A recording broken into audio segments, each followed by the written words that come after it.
Svarīgs paziņojums. Šo piekdienu Liepājā 26. novembrī Nonsens pasākumu ietvaros norisināsies reivu pasākums iDisco.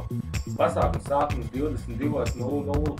Var ierasties arī ātrāk, visi tiks gaidīti. Ieeja pirmajiem 5 cilvēkiem bez maksas un pārējiem arī, bet jābūt flyeriem. Tos var dabūt pie Andra un Arti vai manī, vai arī vēl pie citiem, pie kuriem šos var dabūt.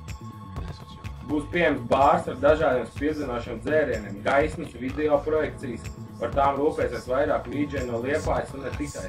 Par mūziku gādās DJs Dēls, Neirons un citi, ieeja ierobežotā skaitā. Pasākumu norises vieta vecā osmā 54.